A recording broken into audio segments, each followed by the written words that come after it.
Hello everyone, my name is Jinhyo Jung, and I'm honored to present to you our paper, Comprehensive Failure Analysis Against Soft Errors from Hardware and Software Perspectives. In this paper, we deal with the problem of soft errors, a notable threat to system reliability. Soft errors occur due to random bit flips caused by external radiation and can lead to timeouts, system failures, or incorrect outputs.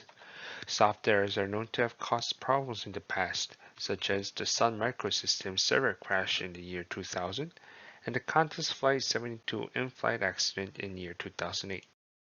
Many techniques have been proposed to protect systems from soft errors. Full protection techniques add protection to the entire system to guard them from soft errors. However, this approach is undesirable due to the high overhead it causes. Selective protection technique is an attractive alternative, protecting only the critical parts of the system to reduce overheads. This brings up the question, which parts of the system are most vulnerable to soft errors? To answer this question, we have developed a failure analysis framework based on the Gen 5 simulator. Using our framework, we inject faults into hardware components and analyze their effects from the hardware perspective and software perspective. In our hardware perspective analysis, we inject faults into four main microarchitectural components: the pipeline register, the load store queue, the register files, and the scoreboard.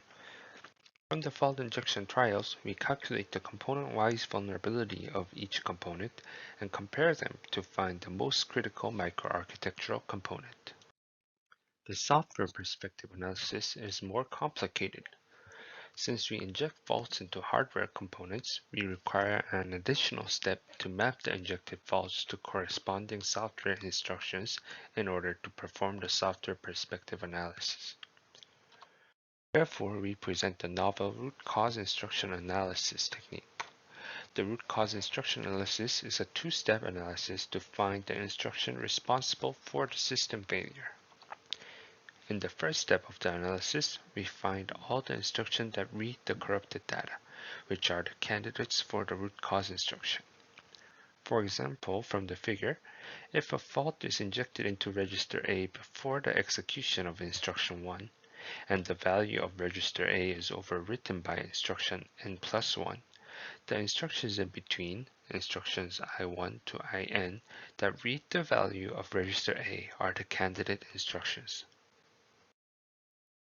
In step 2 of the analysis, we add an error correction module to isolate the effect of the injected fault to a single instruction.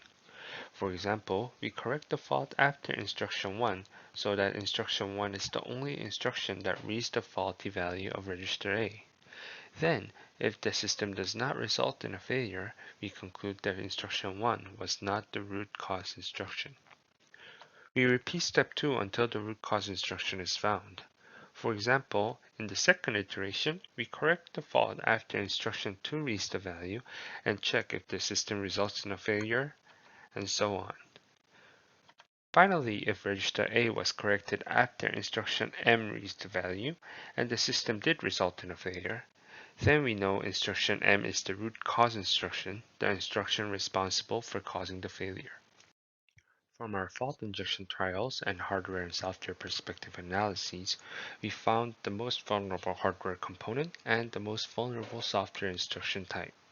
From the hardware perspective, the pipeline register is the most vulnerable, which had the highest failure rate of 63.5%.